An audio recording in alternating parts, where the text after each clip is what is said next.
يلا يا رجال صار الوقت، قولوا الله. يا رب. انا عم بقول لحالي انت خليكم، ما في داعي تروح معنا وتعذب حالك مثل كل ليله. لا ما بصير، لازم تابع الامور بنفسي. ابو النار عم يحكي مدوزن عم يا مصياح، الطريق طويل وصعب، انت لازم تضل هون ونحن بنقوم بالواجب. شو مانك امين منا يا مختار؟ لا يا ابو فارس، انتوا بتتأمنوا على الروح وعلى بيتي وارضي.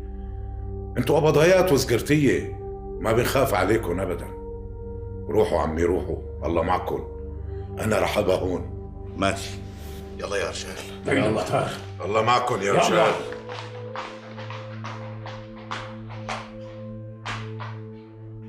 دربكم امان باذن الله.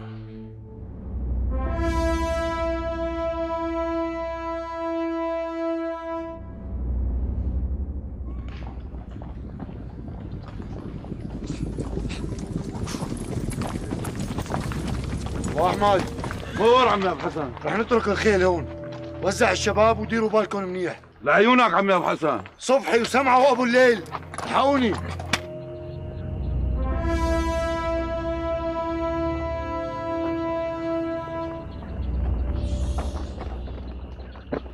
السلام عليكم. عليكم السلام. مرحبا ابو حسن.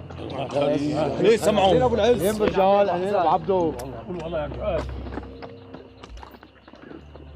يلا. يا رب هات ابو سليم. امسكوا شباب.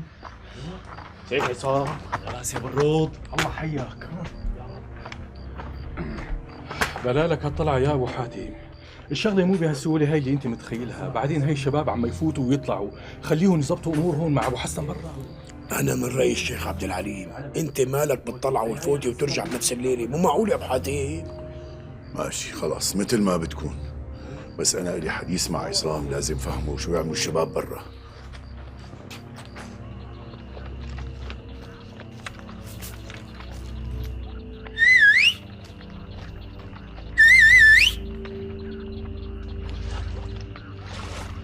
الحمد على السلامة صاحبي. يا ابو العز، شو وين شباب؟ لكن وراي على الطريق. خبرتوا ابو حاتم باللي صار بحارة المسكي؟ ايه، والشباب اخذوا احتياطاتهم وانطفت كل لمبات الغاز الموجوده بالحاره. هذا هو الشغل. الحمد لله. ابو العز، اللي كيف صار خاطر؟ والله مشغول بالها يا ابو حسن، لانه الجماعه بدهم يتركوا الحاره ليله الجمعه قبل صلاه الفجر. طمن انت والمختار، الجماعه رح يكونوا بامان باذن الله. ان شاء الله ان شاء الله.